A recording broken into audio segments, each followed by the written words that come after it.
حضرت عبداللہ بن زبیر کو تو موقع ہی نہیں نہ مل سکا، تو کچھ دنوں کے بعد ہی جو بہترین شخصیت آیا ہے نا حضرت عمر بن، ان سے کسی نے کہا کہ جناب آپ نے اتنی بہترین حکمرانی کیسے کی؟ تو فرمانے لگے میرے باپ نے دین کی ایک جز کی بھی مجھے نافرمانی نہیں کرنے دی، ایک جز کی بھی مجھے نافرمانی، انہوں نے مجھ پر پابندی لگائی، ایک حصے کی بھی میں نافرمانی نہیں کروں گا، مجھے نہیں کرنے دی۔ تو فرماتے میں دیندار بن گیا۔ کہتے ہیں مجھے انہوں نے حضرت صالح بن قیسان رحمت اللہ تعالی علیہ ایک محدث تھے مدینہ منورہ کے، ان کے والد مصر میں رہتے تھے، کوئی کام کرتے تھے، فرماتے ہیں مجھے مدینے چھوڑ گئے ابا جی، کہنے لگے یہاں حضرت صالح بن قیسان بہت بڑے محدث ہیں، تو انہیں ان کے پاس بیٹھ کے علم حدیث حاصل کرنا ہے۔ حضرت عمر بن عبدالعزیز فرماتے ہیں پڑھا کرتا تھا، 10 سال میری عمر تھی، ایک دن میں نے دوسری رکعت میں آ کے عصر کی نماز میں شامل ہوا، دوسری رکعت، عمر کتنی ہے؟ دوسری رکعت میں شامل ہوا، استاد نے عصر کی نماز کا سلام پھیرا تو بعد میں مجھ سے پوچھا تیری 2 رکعتیں رہ گئی، خیر تھی؟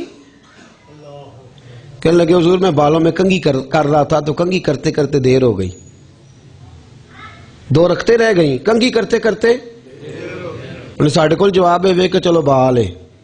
چلو منڈا کھنڈا ہے، یہ ہمارا جواب ہے، لیکن سوئی کے نکے کے برابر بھی ہم دریا کو پھسلنے نہیں دیں گے ورنہ شگاف پڑ جائے گا۔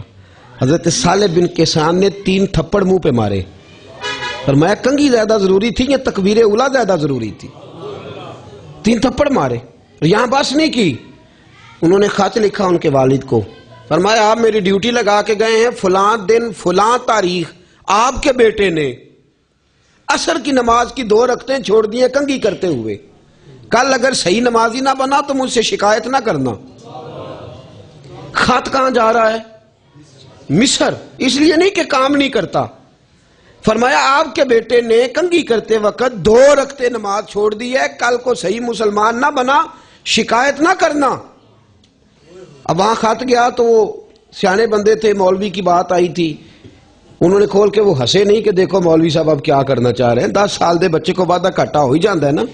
ایک تو سویرے بدوکا لے کے بندے آ جاتے، مولوی جی ایڈا لاڈلا منڈا تسا مار مار کے لال کر چھڑیا، یہاں تو پنچایت لگی ہوتی ہے روز، استاد روز کچہری میں ہوتا ہے، ہم تو ڈرتے ہیں۔ اب تو میں خود کاری حضرات سے کہتا ہوں، میں کہ بھائی اتنے تو منٹ جی بندے فوٹو لا کے فیس بک کے چاڑ لگ پین، آپ احتیاط کریں، بڑی مہربانی ان کو نہ ماریں، بڑا مشکل ہو گیا۔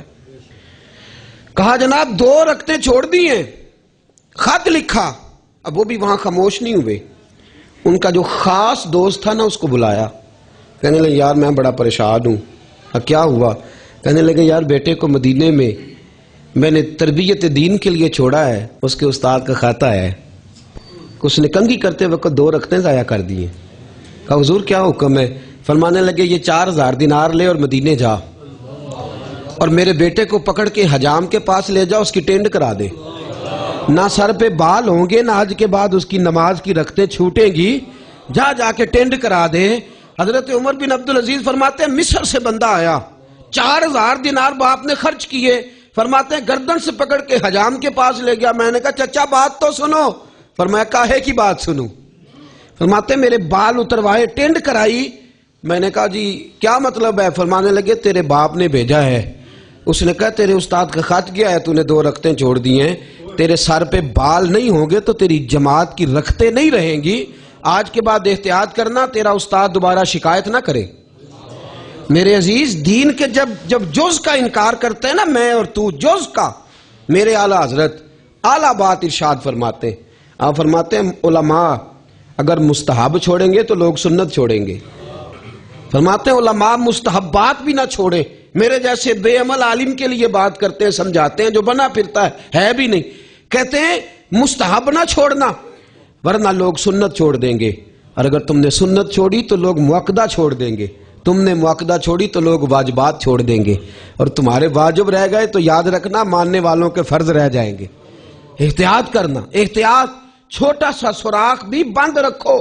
ورنہ پانی اتنا بہے گا سنبھالا نہیں جائے گا۔